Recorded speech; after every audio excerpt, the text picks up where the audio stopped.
नमस्कार। आज मुझे बेंतु माछर रेसिपी नहीं आसी। माछ को जदि यही भाव में प्रस्तुत करुँचे तेबे गरम भात, पखाल भात किंबा रुटी सहित खायापाई बहुत टेस्ट लगी थाए।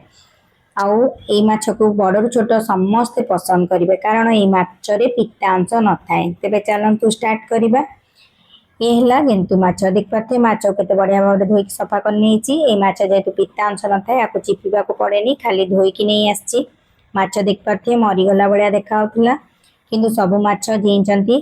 एबे ता दिहरे मु लुण हल्दी गोड़ेला केमती डिया माछ देखुं 15 मिनिट रेस्ट पाई छाड़ले माछ सब मरीजे। एबे गोटे पैन गरम करची। गरम होला परे 2 छोट चामच सोरिष तेल देइची। सोरिष तेल गरम होला परे अल्प टिके हळदी गुंड देई नेची। तापरे माछ को देइची। हळदी गुंड देबा द्वारा कौन होना माछ जेतेबेले तेल रे छाड़ीबी आउ हाथ को चिड़िकीबनी। एबे देखंतु गोटे साइड माछ होला परे अपोजिट साइड उल्टे नेची। एबे माछ भाजी जाइची काढी नेबी।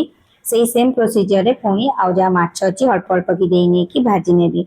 चुना माछ भाजिला बेले सबले मन रखिबे अल्प परिमाण माछ देई देकी भाजिबे। आउ गोटे साइड होला परे तार अपोजिट साइड उल्टेबे जा द्वारा माछ आउ भांगीबनी। देखंतु केते बढ़िया माछ भाजी नेची।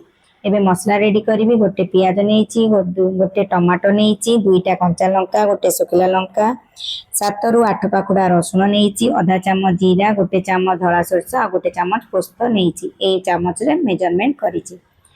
मसला को ग्राइंडिंग करि नेची देखुथुबे। एबे सब जो रखिथिली टमाटो पियाज को काटी नेची, गोटे कंचा लंका को फटेकी नेची आ किछि धनिया पत्र नेची। फ्राई पैन को धोईकी सफा करके पुणी थे गरम करिया छाड़ी। गरम होला परे 2 चामच सोरिष तेल देइची। तेल गरम होला परे पियाज देकी भाजी नउची। पियाज लाल हेबा पर्यंत भाजी नेली। एबे ता देहरे हळदी गुंड देई नेची गोटे चामच। तापरे ग्राइंडिंग करके रखिया मसला को देई नेची। मसला को गोटे 2 मिनिट भाजिला परे मसलार जो पानीटा थिला से पानी भी देई नेची। एबे मीडियम फ्लेम रे मसला को भाजिया को दउची। से स्टेज रे लूण आ काश्मीरी चिली पाउडर देई नेची। देखिपे एटा ऑप्शनल अच्छी आपण चाहिए देबे नचे स्किप भी कर पारे। ए स्टेज रे जो काटी रखली टमाटो भी दे नेची। ताकू मीडियम फ्लेम रे गोटे 2 मिनिट भाजीबा को कवर करके छाड़ी। देख पाटे तेल केते बढ़िया भाव में छाड़ी जाइछि मसला रु।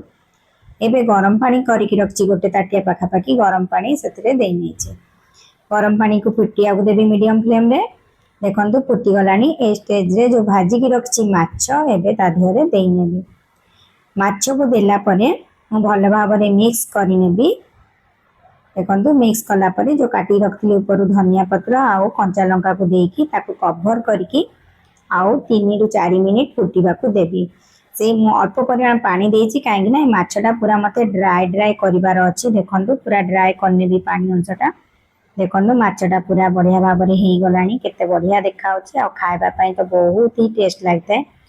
आपन को ये रेसिपी केमती लागला मते कमेंट सेक्शन में जणेबे। जदि वीडियो भल लागथुवा लाइक करिवे, शेयर करिवे, चैनल नुआ थिले सब्सक्राइब करिने रहिली। पुणी आसीबे नुआ वीडियो सहित। नमस्कार।